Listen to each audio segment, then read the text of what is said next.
तो real numbers class 9 का second lecture देखेंगे सेकेंड वीडियो में।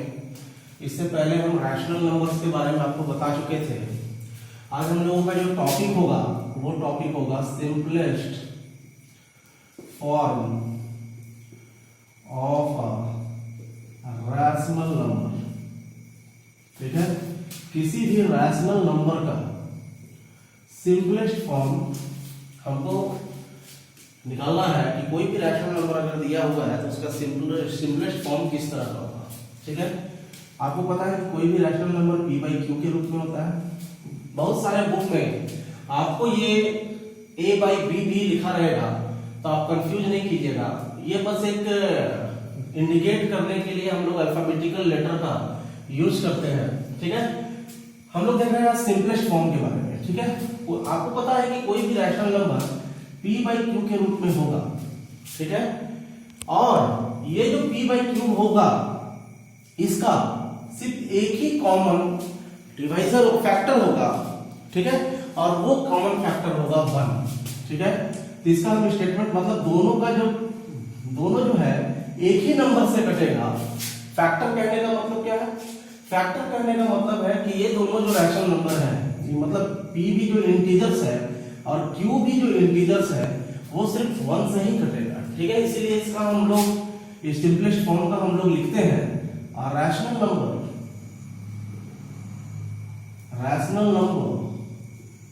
p by q is said to be in simplest form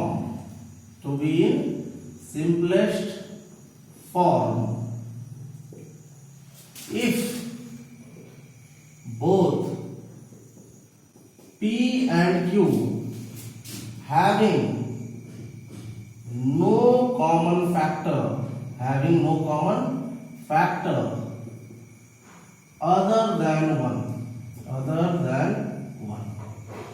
ठीक है, हमने जो आपको समझाया उसको हमने लैंग्वेज में रिप्रेजेंट कर दिया कि किसी भी rational number p by q को हम उसी समय सिंपलेस्ट फॉर्म में कहेंगे जब दोनों p और q का कोई कॉमन फैक्टर नहीं होगा। किसको छोड़ के? 1 को छोड़ के। जैसे कि एग्जांपल लेते हैं हम, मान लीजिए लिखते हैं 12 बाई 18। देखिए यहां पर p भी इंटीजर्स है, q भी इंटीजर्स है, तो ये एक रैशनल नंबर हुआ। लेकिन ये सिंपलेस्ट फॉर्म में नहीं है। क्यों नहीं है? क्योंकि इसका ये जो नंबर है p और q 12 और 18, हम बोले थे 1 को छोड़ के कोई कॉमन फैक्टर नहीं होगा। क्लियर है? लेकिन देखिए दोनों का कॉमन फैक्टर 2 है, क्योंकि 12 भी 2 के टेबल से जाएगा और 18 भी जो है वो भी 2 के टेबल से डिविजिबल होगा। तो जब हम इसको करेंगे तो 12 डिवाइडेड बाई 2 और 18 डिवाइडेड बाई 2। क्लियर है? जब आप इसको कीजिएगा तो ये आ जाएगा 6 बाई 9। ठीक है, अभी भी आप देख रहे होंगे कि ये दोनों फिर डिविजिबल होगा। किससे डिविजिबल होगा? दोनों का कॉमन फैक्टर कौन है? किसके टेबल में 6 आता है और किसके टेबल में 9 आता है? तो आप देख रहे होंगे कि 3 के टेबल में भी 6 आता है और 3 के टेबल में 9 आता है। जब इसको करेंगे तो 3 2 6, 3 3 9, मतलब 9 को 3 से डिवाइड करेंगे तो 3। क्लियर है? अब आप देख रहे हैं ये दोनों जो बचा इसका कोई कॉमन फैक्टर है, ये दोनों एक ही टेबल से जाएगा और वो टेबल कौन सा है? 1 का टेबल है। क्लियर है? और किसी टेबल से नहीं जाना है तो हम कहेंगे 12 बाई 18 का जो सिंपलेस्ट फॉर्म होगा वो 2 बाई 3 होगा। क्लियर है? इस तरह आपको बहुत सारा रैशनल नंबर दिया रहेगा और बोला जाएगा कि आप इसको सिंपलेस्ट फॉर्म में करके दिखाइए। क्लियर है? लेकिन बच्चे ये तो मान लीजिए ये छोटा डिजिट था, इसलिए आपको पता चल गया कि 2 से भी डिवाइड होगा और 3 से भी डिवाइड होगा। लेकिन अगर बड़ा संख्या दिया रहे उस केस में आपको तकलीफ होगा ये फाइंड आउट करने में कि ये दोनों एक्चुअली में किससे डिविजिबल है। ठीक है, तो इस केस को हम लोग आसान करने के लिए क्या करते हैं, हमारा रैशनल नंबर 12 और 18 था ना, हम कुछ नहीं करेंगे, 12 और 18 का एचसीएफ निकालेंगे, हाईएस्ट कॉमन फैक्टर निकालेंगे। किसका? 12 एंड 18 का। जब 12 और 18 का हाईएस्ट कॉमन फैक्टर निकालेंगे तो आप जानते हैं डिवीजन मेथड से कि आप प्राइम फैक्टराइजेशन मेथड का भी यूज कर सकते हो एचसीएफ फाइंड आउट करने के लिए। लेकिन हम लोग को थोड़ा आसान डिवीजन मेथड लगता है, इसलिए हम लोग एचसीएफ निकालने के लिए डिवीजन मेथड का यूज कर रहे हैं। जो बड़ा है उसको डिविडेंड की जगह लिखेंगे और जो छोटा है उसको डिवाइजर की जगह लिखेंगे। अब जब इसको करेंगे तो 12 बन जा 12, जब डिवाइड की प्रक्रिया करेंगे तो यहाँ क्या आ जाएगा 6। अब ये जो रिमाइंडर बच रहा है ये डिवाइजर बन जाएगा, रिमाइंडर क्या बन जाएगा डिवाइजर, और यहाँ पर जो डिवाइजर था वो क्या बन जाएगा डिविडेंड। 6 2 जा क्या हो गया 12। आप देखिएगा रिमाइंडर 0 आ गया, मतलब ये डिवीजन हमको उस समय तक करना है, मतलब जो जब तक हमारा रिमाइंडर 0 नहीं आ जाएगा। जिस केस में रिमाइंडर 0 आएगा यहाँ पर जो डिवाइजर दिखाता है यही एचसीएफ हो जाता है 12 and 8। इस केस में 12 and 18 का एचसीएफ क्या आएगा 6, तो जब हम 12 and 18 का एचसीएफ लिखेंगे तो क्या आएगा 6। अब हम कुछ नहीं करेंगे, दोनों नंबर को ऊपर वाले p को भी 6 से डिवाइड करेंगे और नीचे वाले q को भी 6 से डिवाइड करेंगे, क्योंकि यही एक ऐसा सबसे हाईएस्ट फैक्टर है जो 12 और 6 दोनों को डिवाइड करेगा। जब इसको करेंगे तो 6 2 जा 12 और 6 3 जा 18, देखिए डायरेक्ट रिजल्ट आ गया आपका। क्लियर है? तो आपको ये समझ में आया होगा कि जब भी हमको किसी रैशनल नंबर को सिंपलेस्ट फॉर्म में करना है तो इसको करने के लिए हम लोग क्या करेंगे कि जो दिया हुआ रैशनल नंबर है वो दोनों नंबर का एचसीएफ फाइंड आउट करें। ये भी मेथड आप यूज कर सकते हैं, लेकिन ये मेथड थोड़ा सा लेंथीएस्ट मेथड होगा अगर ये नंबर बड़ा होगा। क्लियर है? लेकिन यहाँ नंबर्स कुछ भी दिया है, सबसे पहले दोनों नंबर्स का हम एचसीएफ को फाइंड आउट करेंगे। जो भी एचसीएफ आएगा उससे दोनों नंबर को p और q दोनों को हम लोग डिवाइड करेंगे, और डिवाइड करने के बाद जो हमको रिजल्ट आएगा वही सिंपलेस्ट फॉर्म होगा। मतलब हमको यहाँ समझ में आ गया कि 2/3 is the simplest form of 12/18। Clear है? I hope it is clear to all of you. Clear है? अब हम लोग का जो नेक्स्ट टॉपिक है वो है representation of rational number on real line और नंबर लाइन। ठीक है? किसी भी रैशनल नंबर को हम लोग रिप्रेजेंट करेंगे रियल लाइन और नंबर लाइन में। हेडिंग हमारा है representation of rational number on real line, और रियल लाइन को हम लोग दूसरा नाम से नंबर लाइन भी जानते हैं। ठीक है? तो आपको कहीं कहीं कोई बुक में रियल लाइन लिखा रहेगा या किसी बुक में नंबर लाइन लिखा रहेगा। अब इस स्टेटमेंट को समझते हैं, इसमें एक्चुअली में है क्या। सबसे पहले हम लोग एक स्ट्रेट लाइन ड्रॉ करेंगे। ठीक है? किसी भी रैशनल नंबर को रिप्रेजेंट करने के लिए, और जैसे स्ट्रेट लाइन जो ड्रॉ की है ये हॉरिजॉन्टल लाइन है, इसीलिए इसको x से डिनोट करते हैं। ठीक है?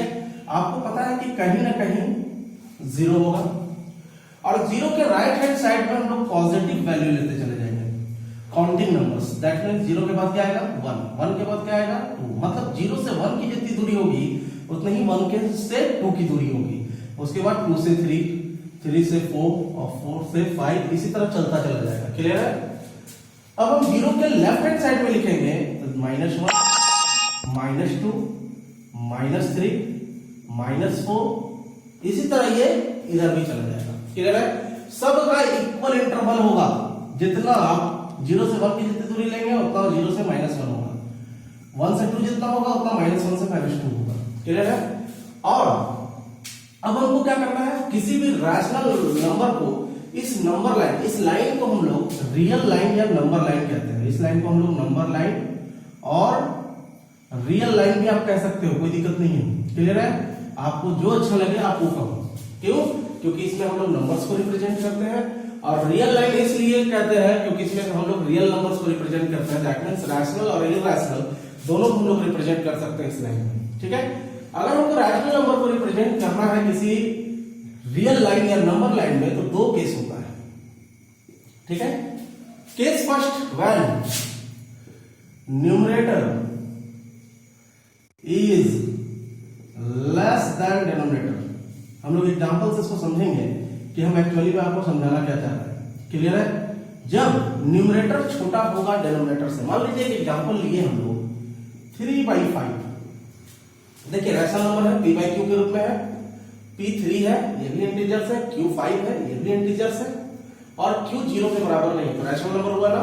और एक नंबर ले लेते हैं -3/5। क्लियर है? एक पॉजिटिव वैल्यू लिए और एक नेगेटिव वैल्यू लिए। ठीक? अब देखिए आपको हम पहले बता चुके थे, आप लोग प्रीवियस क्लासेस में पढ़े थे पॉजिटिव रैशनल नंबर के बारे में, और नेगेटिव रैशनल नंबर के बारे में। एक बार मैं आपको डिटेल में बता देता हूं कि पॉजिटिव रैशनल नंबर होता क्या है और नेगेटिव रैशनल नंबर होता क्या है।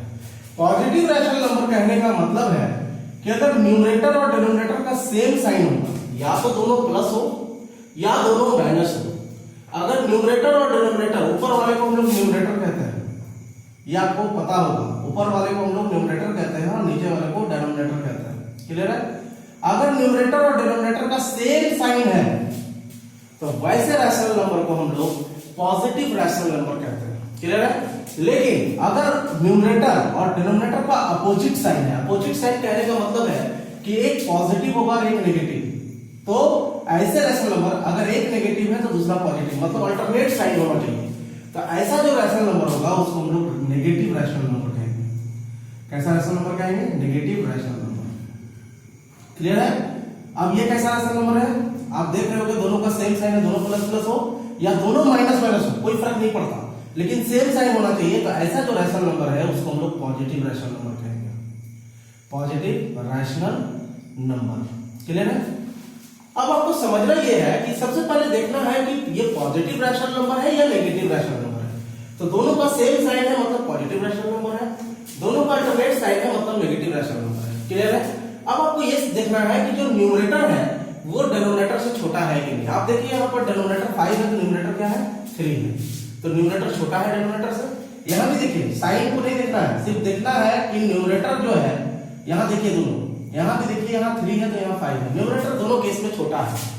अगर न्यूमरेटर डिनोमिनेटर से छोटा होगा तो पक्का है वो नंबर 0 और 1 के बीच में लाई करेगा।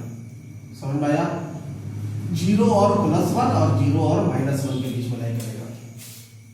अगर पॉजिटिव रैशनल नंबर है तो 0 और +1 के बीच में लाई करेगा, और अगर नेगेटिव रैशनल नंबर है तो 0 और -1 के बीच में लाई करेगा। समझ में आया? सबसे पहले आपको देखना है कि न्यूमरेटर जो है वो छोटा है डिनोमिनेटर से कि नहीं। ठीक है? उसके बाद आपको देखना है कि दोनों पॉजिटिव रैशनल नंबर है या नेगेटिव रैशनल नंबर है। ठीक है? अगर न्यूमरेटर छोटा हो गया डिनोमिनेटर से तो सबसे पहले देखना है कि पॉजिटिव है। अगर पॉजिटिव रैशनल नंबर है तो 0 और +1 के बीच में लाई करेगा। ठीक है? और अगर न्यूमरेटर छोटा है डिनोमिनेटर से और नेगेटिव रैशनल नंबर है तो 0 और -1 के बीच में लाई करेगा। क्लियर है? अब आपको कुछ नहीं करना है, अब आपको पता चल गया कि हमारा जो नंबर है वो या तो 0 और 1 के बीच में लाई करेगा या 0 और -1 के बीच में लाई करेगा। तो पॉजिटिव रैशनल नंबर है तो पॉजिटिव की तरफ जो डिनोमिनेटर है, यहाँ डिनोमिनेटर क्या है? 5। तो आपको पता है पॉजिटिव रैशनल नंबर है तो मतलब 0 और 1 के बीच में लाई करेगा। तो इसको डिनोमिनेटर जितना दिया हुआ है उतने इक्वल पार्ट्स में बांट दीजिएगा। आप देखिए 1 पार्ट, 2 पार्ट, 3 पार्ट, 5 पार्ट और 4 पार्ट और 5 पार्ट। देख लीजिए यहाँ पर 1 पार्ट हो गया, 2 पार्ट हो गया, 3 पार्ट हो गया, 4 पार्ट हो गया और 5 पार्ट। पहला जो पार्ट होगा ये होगा 1/5, दूसरा जो पार्ट होगा ये होगा 2/5, तीसरा जो पार्ट होगा वो होगा 3/5, चौथा क्या होगा 4/5 और ये जो पांचवा है ये होगा 5/5। और 5/5 को कैंसिल कीजिएगा तो फिर 1 आ जाएगा, लेकिन आपको दिखाना क्या है 3/5। तो 3/5 तो ये सब दिखाने की आवश्यकता नहीं है, आप डायरेक्ट इस पॉइंट को ऐसे एरो करके दिखा के इसको P लिख दीजिए और यहाँ 3/5, 4/5 भी हमको दिखाना नहीं है और 5/5 भी हमको नहीं दिखाना है। मतलब एक्चुअली में हमारा जो पॉइंट है वो ये हो गया 3/5। क्लियर है? अगर हमको नेगेटिव रैशनल नंबर को दिखाना है -3/5 को तो सेम प्रक्रिया करेंगे, लेकिन ये नंबर कहाँ लाई करेगा? रैशनल नंबर 0 और -1 के बीच में लाई करेगा। अब इसको क्या करेंगे? 0 और -1 को 5 इक्वल पार्ट में बांटेंगे, 1 2 3 4। अगर दोनों 0 और 1 में 4 लाइन खींच दीजिएगा तो वो 5 इक्वल पार्ट्स में कट जाएगा। ठीक है? मतलब जितना इक्वल पार्ट्स में बांटना है उससे एक कम लाइन आप खींचिएगा तो उतना इक्वल पार्ट्स में बढ़ जाएगा। अब आपको दिखाना क्या है? -3/5। ये क्या होगा? -1/5। ये क्या होगा? -2/5 और ये क्या होगा? -3/5। और हमको यही दिखाना है, इसको क्यों मानना है। ठीक है? आप RS जो मानना है वो मानिए। आई होप क्लियर होगा कि जब न्यूमरेटर छोटा होगा डिनोमिनेटर से तो उस केस में क्या करना है? उस केस में हमको सबसे पहले देखना है कि ये एक पॉजिटिव रैशनल नंबर है या नेगेटिव रैशनल नंबर है। अगर पॉजिटिव रैशनल नंबर होगा तो 0 और +1 के बीच में लाई करेगा, और अगर नेगेटिव रैशनल नंबर होगा तो 0 और -1 के बीच में लाई करेगा। उसके बाद जो डिनोमिनेटर है उसको देखना है कि डिनोमिनेटर को कितना इक्वल पार्ट्स में बांटना है। तो डिनोमिनेटर यहाँ 5 है और ये कैसा रेशनल नंबर है, ये पॉजिटिव है तो 0 और 1 को 5 इक्वल पार्ट्स में बांटेंगे, उसके बाद रिप्रेजेंट कर देंगे। और ये एक नेगेटिव रेशनल नंबर है तो पक्का है 0 और -1 के बीच में लाई करेगा, और इसको कितने इक्वल पार्ट्स में बांटेंगे, 0 और -1 को, यहाँ भी डिनोमिनेटर 5 है तो 5 इक्वल पार्ट्स में बांटेंगे, और बांटने के बाद क्या करेंगे, इसको -3/5 दिखा देंगे। क्लियर है? That's all. अब हम लोग केस 2 नेक्स्ट वीडियो में देखेंगे कि जब न्यूमरेटर बड़ा होगा डिनोमिनेटर से। ठीक है? That's all. Have a nice day.